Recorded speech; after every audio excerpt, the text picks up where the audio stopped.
Hello and welcome to tutorial 212, and in this tutorial I was asked by a Gold Pass, or rather a Markplex subscriber, how we would go about drawing boxes for each day that covered the high and low of the previous day. So if we just open this Amazon chart fully, you'll see we have a box here for this day, and that is actually between the high and the low of the previous day. And then equally for this day, we have a box drawn between the high and the low of the previous day, and so it's always one day behind. And the way the program works is on the first tick of a new day, it draws the box for the previous day based on the high and low of the day before that, and then it also draws a box forward for the current day, and of course that box is set between the high and the low of the previous day. And then at the next day, it deletes that box and redraws it backwards historically, and then starts drawing a new box for the current day, which is extended forward. Now you'll also notice there are some colors here, and we have various user inputs. If I just open the study, you'll see we have, which I've just called color 1, 2, 3 and 4. And let me just open up the program and we can go through and see how those inputs function. So this little section here explains it. So it's saying if the current day high minus low is greater than the previous day high minus low, then we use color 1. So just to show you on the chart, color 1 is currently set to red. So we're saying for the current day, the difference between the high and the low is actually greater than the high and the low of the previous day. And then if it's green, it means that the high and the low difference is actually less than the previous day. And then we have some other situations where, for example, the high minus low equals the previous day high minus low. That's color 3. And then when the current high is greater than the previous day high, current low less than the previous day low, then we have color 4. So let's go through the program and hopefully I can explain it. As always, let me know if you spot any bugs or problems or need further explanation. So we've written a couple of methods here, but let's just gloss over them to start with.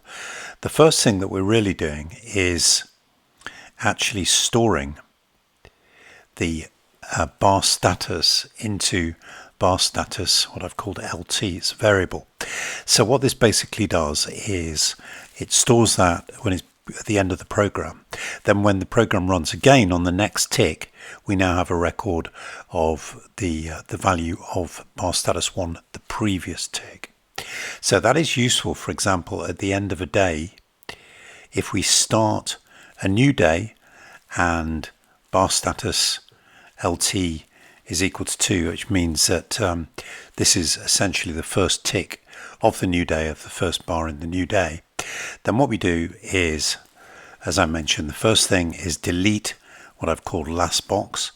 So in other words, looking at this again, when this box here on the right is fully formed, when the new day starts, the first thing the program does is deletes that. Then we cascade, what I've said, cascade the highest highs. So during the day we're keeping a record of the highest high and the lowest low, but we need to know what they were yesterday, the day before, and the day before that, and we do that by cascading the values here. Having done that, we can now draw yesterday's rectangle. So this means that we're using this draw rectangle method that we've written, and just let's have a look at that. So what it does, it's got various inputs: the start date time, the end date time, and it's got the price high, the price low, and then a boolean whether we want to extend the box. So we first of all create start DT points using the start and the price low and the end of the price high. We create the rectangle using rectangle.create, and with all these things when we're using a drawing object, provided we've set up our namespaces correctly, like so, elsystem.drawing, elsystem.drawing objects. If you, having created a rectangle here in the variables, if you were to type rectangle, just as an example, then press period, then you'll see the options available to you. So just going to delete that. So rectangle.create, and we're using the start DT point and the end DT point. We're setting the pattern as a solid fill. We're setting the weight, in other words, the border weight as 0. We're saying rectangle persist because this is drawn on a tick. We don't want it to disappear the next tick, so we've set persist to true. And then if the extend is set to true, rectangle extend right equals extend. So in other words, if extend is set to true, then rectangle dot extend right equals true. If not, it's not extended. And then we add that to the chart. So let's just go back to this thing happening on the first tick of the first bar of the new day. So we're creating a box, then we're coloring the box, and that is calling another method called color rectangle, and that basically has got the syntax determining whether high yesterday's minus low yesterday is greater than high the day before yesterday minus the low the day before yesterday, and so on. And then we change the colors using rect.color, and we're using the color, converting from color from a particular EasyLanguage name, and then we're filling the rectangle with that color as well, and we've got all the syntax here, the various possibilities. And then we're storing, because this is the first tick of the new day, we're storing the DateTime DT start time, essentially just the converting from the date and time of that first bar, and that is then used when we go round the program again the next day. We've already got that information stored. And then having, if you remember, we deleted last box, so this box we're calling box. The first, the most up-to-date box we're calling last box, and if you remember, we deleted that first thing we did for the first tick of the new day. But what we now need to do is redraw it. So we're saying if DateTime DT start time is not null, then we can create last box using draw rectangle again, and we're using DT start time again, because what we're actually going to do in this case is we're going to set extend to true.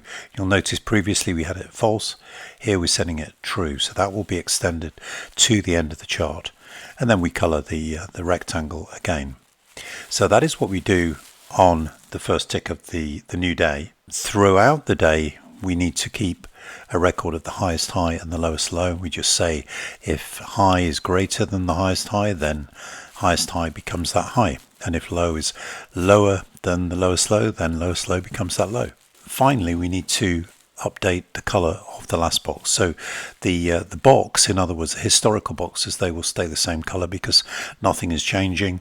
But potentially with the last box, we might find a situation, in fact we regularly do, where to start with the high minus low of this first of these bars here is less than the high minus low of the previous day. So we would color the box green, but then as the day goes on, the range gets bigger and bigger, and then we recolor the rectangle. So that is the program. Hopefully you might find this useful. If you want to save some typing, then you can download the program at the program page. Please go to markplex.com and also consider joining GoldPass. Thank you very much.